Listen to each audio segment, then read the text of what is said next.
Hi friends, வணக்கம். Welcome to jobs campus channel. இன்னைக்கு நம்ம என்ன ஜாப் பற்றி பார்க்க போகிறோம் அப்படின்னு பார்த்தீங்கன்னா, இது மாதிரி ஒரு ஆல்ரெடி இந்த ஜாப் போட்டிருந்தேன். பட் திருச்சிராப்பள்ளியில் இப்போ சென்னையில் இந்த ஜாப் வந்திருக்கு. அதாவது மாவட்ட பிற்படுத்தப்பட்டோர் மற்றும் சிறுபான்மையினர் நல அலுவலகம், சென்னை மாவட்டம். இது சென்னையில் இருக்கவங்க எல்லாருமே அப்ளை பண்ணலாம். இது வந்து பார்த்தீங்கன்னா ஒரு நல்ல ஆப்பர்ச்சுனிட்டி. ஓகேங்களா? வாங்க வீடியோக்குள்ள போய் முழுசா பார்க்கலாம் எவ்வளோ வேகன்சி இருக்குன்னு. இது வந்து பார்த்தீங்கன்னா குக்கு வேலை தான். ஆண்களுக்கு வந்து பார்த்தீங்கன்னா 13 வேகன்சி இருக்கு. பெண்களுக்கு வந்து பார்த்தீங்கன்னா ஒரு வேகன்சி தான் இருக்கு. சம்பளம் ரெண்டு பேருக்கும் வந்து பார்த்தீங்கன்னா 15,700 சம்பளம் தருவாங்க. இதுல வந்து கேஸ்ட் வைஸ் பிரிச்சிருக்காங்க. இந்த 13 வேகன்சியை வந்து கேஸ்ட் வைஸ் பிரிச்சிருக்காங்க.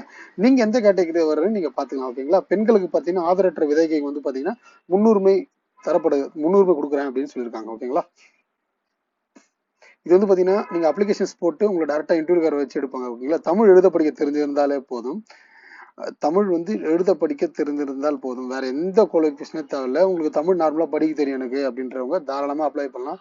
அப்புறம் வந்து பார்த்தீங்கன்னா சைவம் மற்றும் அசைவம் வகைகளை தரமாகவும் சுவையாகவும் சமைக்க தெரிந்திருக்க வேண்டும் அப்படின்னு சொல்லியிருக்காங்க. அதாவது வந்து சமையல் வந்து பார்த்தீங்கன்னா நீங்கள் வெஜ் நான்வெஜ் ரெண்டுமே சமைக்கணும். நான் வந்து ஃபுல்லாக படிக்கல. படிச்சா என்ன நோட்டிஃபிகேஷன் பற்றி படிக்கல. இதுதான் வேலை, இவ்வளோ வேகன்சி இருக்கு, என்னென்ன தேவை அது மட்டும் நான் சிம்பிளாக சொல்லி முடிச்சிடறேன். வீடியோ ரொம்ப லென்த்தான தேவையில்லை அப்படின்னு நினைக்கிறேன். ரொம்ப சின்ன நோட்டிஃபிகேஷன்ஸ் தான் அது. வயசு வந்து பார்த்தீங்கன்னா எஸ்சி எஸ்டி இருந்தால் 18லேருந்து 35, பிசி பிசிஎம் எம்பிசி டிஎன்சி இருந்தால் 18லேருந்து 32. இது உங்க தவிர மற்ற எல்லாமே வந்து பார்த்தீங்கன்னா 18லேருந்து 30 இருக்கணும் அப்படின்னு சொல்லியிருக்காங்க. உங்களுக்கு வந்து எதனா டவுட்டு, என்னென்ன ரிலாக்ஸேஷன்ஸ் எல்லாம், அதாவது என்னென்ன முன்னுரிமைலாம் தராங்க அப்படின்னு டவுட் இருந்துச்சுன்னா இந்த வெப்சைட்டை போய் பார்த்துக்கலாம். அதாவது www.chennai.nic.in இந்த வெப்சைட்ல போய் கூட நீங்கள் முழுசாக பார்த்துக்கலாம். இதில் வந்து என்னென்ன டாக்குமெண்ட்ஸ்லாம் வச்சு ஸ்ட்ரெயிட்டாக எடுத்துகிட்டு போயிட்டு நோட்டிஃபிகேஷன்ஸ் கொடுக்கலாம். அப்படி இல்லை என்னைக்கு லாஸ்ட் டேட் அப்படின்னு பார்த்தீங்கன்னா 18/9/2020 தான் இதோட லாஸ்ட் டேட்டு. உங்கள் ஃபோட்டோ ஒட்டணும், அப்ளிகேஷன்ஸ் கூட டாக்குமெண்ட்ஸ்லாம் இருக்கணும். எங்கே எடுத்துமே கொடுக்கணும் அப்படின்னு பார்த்தீங்கன்னா மாவட்ட பிற்படுத்தப்பட்டோர் மற்றும் சிறுபான்மை நல அலுவலகம் எண் 32 ராஜாஜி சாலை 2வது தளம் சென்னை 1. இது வரைக்கும் பாருங்க கிளியராக இந்த அட்ரஸ் கொடுத்துருக்காங்க. அது பார்த்தீங்களா? இதுதான் அட்ரஸ். உங்களுக்கு ஹைலைட்டு பண்ணி காமிச்சிட்டேன். இந்த அட்ரஸ்க்கு நீங்கள் நேரில் எடுத்துமே கொடுக்கலாம். அப்படி இல்லைன்னா நீங்கள் அப்ளிகேஷன்ஸ் அதாவது தபால் மூலியமாகவும் போடலாம். பட் லேட்டாக மட்டும் கொடுத்துடாதீங்க. ஓகேங்களா? அடுத்து பேக்ரவுண்டில் பார்த்தீங்கன்னா நிறைய வண்டி வருது. ஏன்னா நான் சைடில் இருக்கிறேன். என்னோட ரூம் வந்து சைடில், அதனால தான். ஓகேங்களா? ரெண்டாவது வந்து பார்த்தீங்கன்னா இதுதான் அப்ளிகேஷன்ஸ் ஃபார்மு. இந்த அப்ளிகேஷன் ஃபார்ம் ஃபில்அப் பண்ணுங்கள். விடுதி சமைப்பாளர் ஆண் பெண் பணியிடங்கள் விண்ணப்ப படிவம். இது வந்து அஃபிஷியல் விண்ணப்ப எண். இது வந்து பார்த்தீங்கன்னா அஃபிஷியல் யூஸ். நீங்கள் எதுவும் ஃபில் பண்ண தேவையில்ல. பணியிடம் அதெல்லாம் அவங்க போடுவாங்க. புகைப்படம் இங்கே நீங்கள் உங்களோட பாஸ்போர்ட் சைஸ் ஃபுல்லாக ரீசெண்டாக எடுத்த பாஸ்போர்ட் சைஸ் ஒட்டுங்க.